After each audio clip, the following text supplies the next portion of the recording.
अली एक बहुत शरारती बच्चा था। हर वक्त अपनी शरारतों से दूसरों को परेशान करता रहता था। इसके घर वाले तो इसकी हरकतों से परेशान थे ही साथ इसके स्कूल वाले भी इसकी शरारतों की वजह से बहुत परेशान थे। वो तीसरी जमात का तालिब इल्म था। इसकी शरारतों की वजह से तीसरी जमात में पिछले 4 माह में 3 उस्ताद तब्दील हो चुके थे। वो हर बार अपनी शरारतों की वजह से उस्ताद को स्कूल छोड़कर जाने पर मजबूर कर देता था। एक दिन एक नई उस्तानी इस जमात के बच्चों को पढ़ाने आई। वो अली के बारे में बहुत किस्से सुन चुकी थी और सब ने इसे खबरदार कर दिया था कि अली से होशियार रहे। आलिया ने अली को अपने तरीके से बहलाने का सोचा। पहले दिन आलिया ने जमात में आते ही सब बच्चों से उनका बारी बारी नाम पूछा और इन्हें एक एक चॉकलेट दी। जब अली की बारी आई तो आलिया ने अली की तारीफ करते हुए कहा, आपका नाम बहुत प्यारा है अली, आप बहुत अच्छे बच्चे हो। आज से आप इस जमात के मॉनिटर हो और आज से आप इस जमात को लीड करोगे।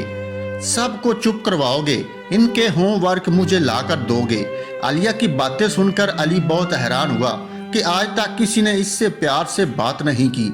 सब ने इससे डांटा, मगर मिस आलिया ने आज मुझे इस क्लास का मॉनिटर बना दिया।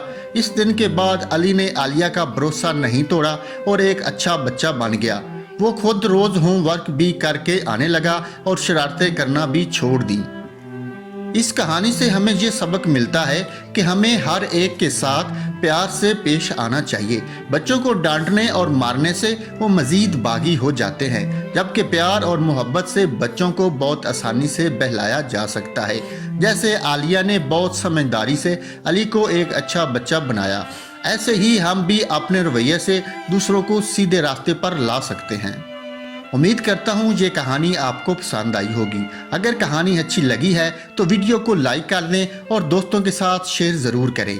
मज़ीद अच्छी कहानियों के लिए YouTube चैनल को लाजमी सब्सक्राइब कर लें और साथ लगी बेल को भी ज़रूर दबा दें। शुक्रिया।